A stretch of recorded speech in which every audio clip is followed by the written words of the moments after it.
Hello friends, welcome to our channel achievers academy hub. So ఈరోజు జరిగిన SGT paper 1 model question paper అనమాట. Questions చూసుకోండి. 5 model engage, explore, explain, elaborate, evaluate ఉంది కదా.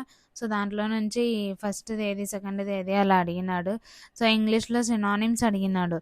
So synonyms, antonyms ఖచ్చితంగా ఎగ్జామ్లో వస్తుందన్నమాట. Synonyms, antonyms. సో సిరి అనే అర్థానికి అర్థాలు, తెలుగులో అర్థాలు బాగా చూసుకోండి. ఒక అర్థం ఖచ్చితంగా అడుగుతున్నాడు. అలానే ఇంగ్లీష్లో కరెక్ట్ స్పెల్లింగ్ 4 ఆప్షన్స్ ఇచ్చి 4 స్పెల్లింగ్స్ ఇచ్చి తెలుసు కదా అందరికీ. దాంట్లో ఏ స్పెల్లింగ్ కరెక్ట్ అనేది అడిగినాడు. సో వొడమాస్ రూల్ కూడా ఉంటుంది కదా, మైనస్ ప్లస్. సో మ్యాథ్స్లో అదే అడిగినాడు. ఇంగ్లీష్లో వర్డ్ ఆర్డర్ ఉంటుంది కదా, ఫస్ట్ ఏ లెటర్తో స్టార్ట్ అవుతుంది, డిక్షనరీ వర్డ్ ఆర్డర్ అనమాట. దాని గురించి అడిగినాడు. సో అంతరఫలదీకరణం దీని గురించి అడిగినాడు. Modal verbs. So modal verbs underline ఇచ్చి ఇలాగ ఏ మోడల్ వర్బ్ సెట్ అవుతుందో చూస్ దెమ్ అంటున్నాడు. కెన్, కుడ్, అలా, షుడ్, అలా వీళ్ళ ఆప్షన్స్ ఇచ్చి కరెక్ట్ ఆప్షన్ సెలెక్ట్ చేయమంటున్నాడు. ఇతివృత్తాలు, తెలుగులో ఇతివృత్తాలు అడుగుతున్నాడు అనమాట. సంతానం, నానార్థం, రైట్ టు ఫ్రీడమ్. సోషల్ గురించి రైట్ టు ఫ్రీడమ్. అలానే స్వేచ్ఛాయుత ప్రశ్నలు తెలుసు కదా, స్వేచ్ఛాయుత ప్రశ్నలు ఏవి అనేది. అయోడిన్లో ఉండే పదార్థాలు ఏవి అనేది ఇచ్చినాడు.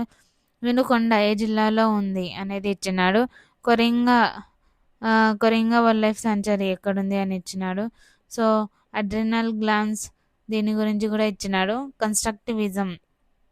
కన్స్ట్రక్టివిజం ఎంకేఓ వేగొట్స్కి వాటి గురించి థియరీస్ బాగా చూసుకోండి. తర్వాత ప్రీ చైల్డ్హుడ్, ఏ స్టేజ్ కిందికి వస్తుంది అనేది ఇయర్స్ అడగవచ్చు. అలానే దాంట్లో ఉన్న మెయిన్ కీ పాయింట్స్ అడగవచ్చు, దాని గురించి కూడా చూసుకోండి. డెవలప్మెంట్, వికాసం గురించి కూడా చాలాసార్లు ఈ డెవలప్మెంట్ గురించి ఖచ్చితంగా ఒక క్వశ్చన్ వస్తుంది అనమాట. ప్రతి సెషన్లో రిపీట్ అయిన క్వశ్చన్ నెక్స్ట్ సెషన్లో కూడా వస్తుంది. తెలుగులో ప్రకృతి, వికృతులు మ్యాచింగ్ అడుగుతున్నాడు, ఒక్కటే ఇవ్వకుండా అన్ని 4 ఆప్షన్స్ ఇచ్చి దాంట్లో ప్రకృతి, వికృతులు మ్యాచింగ్ ఇస్తున్నాడు. అది చూసుకోండి. డెఫినేషన్స్ అనమాట. డెఫినేషన్స్ ఖచ్చితంగా ఒకటి వస్తుంది, ఒక్కొక్క దాంట్లో ఒక్కొక్క డెఫినేషన్ వస్తుంది, చూసుకోండి. Fractions, percentages. మ్యాథ్స్లో ఫ్రాక్షన్స్ వస్తున్నాయి, పర్సంటేజెస్ గురించి కూడా వస్తున్నాయి, ఎంతకి పర్సంటేజ్ అనేది. సింపుల్ ఇంట్రెస్ట్ దాని గురించి కూడా చూసుకోండి. ఫ్యాక్టరైజేషన్, ఫ్రాక్షన్స్ కానీ ఫ్యాక్టరైజేషన్ కానీ దాని గురించి చూసుకోండి. ఎన్సిఎఫ్ 2005 దీని గురించి చూసుకోండి.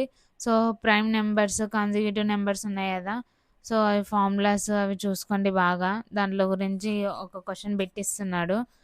అలానే x+y/x - y = 5 and then x/y ఎంత అని ఇలా మ్యాథ్స్ ఇలా ఇస్తున్నాడు అనమాట. దీని గురించి కూడా చూసుకోండి. ఎస్ఓఎస్ ఫుల్ ఫామ్ అడుగుతున్నాడు. ఇంగ్లీష్ మెథడాలజీ కదా, ఇంగ్లీష్ మెథడాలజీ కూడా చూసుకోండి. Old English, middle English, listening అలాంటివి బాగా చూసుకోండి. అవే ఆపోజిట్ వర్డ్స్ అనమాట. ఇంగ్లీష్లో యాంటోనిమ్స్, సినానిమ్స్ కదా, దాని గురించి చూసుకోండి. శతకాలు, నార్ల చిరంజీవి శతకం ఎవరు రాసినారు, ఎక్కడ అనేది మొత్తం వాటి గురించి చూసుకోండి. పొగడ్త, సమానార్థం ఇది కూడా చూసుకోండి. ఉపాధ్యాయుడు అనేది ఏది అని ఇచ్చినాడు. వ్యుత్పత్తి, అర్థం, ఛేదార్థకం దీని గురించి ఇచ్చినాడు. తెలుగులో క్రియలు ఉన్నాయి కదా, కర్మక క్రియ, సకర్మక క్రియ, ఈ క్రియల గురించి చూసుకోండి. ఫుల్ ఫామ్ ఒకటి అడుగుతున్నాడు, ఇది కూడా చూసుకోండి. మెమోరీ, విస్మృతి గురించి కూడా అడుగుతున్నాడు, ఇది కూడా చూసుకోండి. రక్షక తంత్రాలు తెలుసు కదా, ఖచ్చితంగా ఒకటి వస్తుంది రక్షక తంత్రాల్లో. ఆల్మోస్ట్ జరిగిన సెషన్స్లో ఏదో ఒక 2 రాలేదు, కానీ మిగతా అన్నిట్లో వచ్చినాయి. కోల్బర్గ్ దీంట్లో స్టేజెస్ వాళ్ళ గురించి అవి ఇవి ఉన్నాయి కదా, దీని గురించి బాగా చూసుకోండి. అలానే అన్ని definitions, formative assessment, summative assessment, learning by doing, analytic, synthetic వీటి గురించి కూడా బాగా చూసుకోండి. సైకాలజీలో కూడా మొత్తం ఇంపార్టెంట్ ఉన్న టాపిక్స్ ఏవి ఉన్నాయో చాలాసార్లు రిపీట్ అవుతూ ఉన్నాయి అన్నమాట సెషన్కి. ఇవన్నీ బాగా చూసుకోండి. All the best for the next session. Please share and subscribe. Thank you.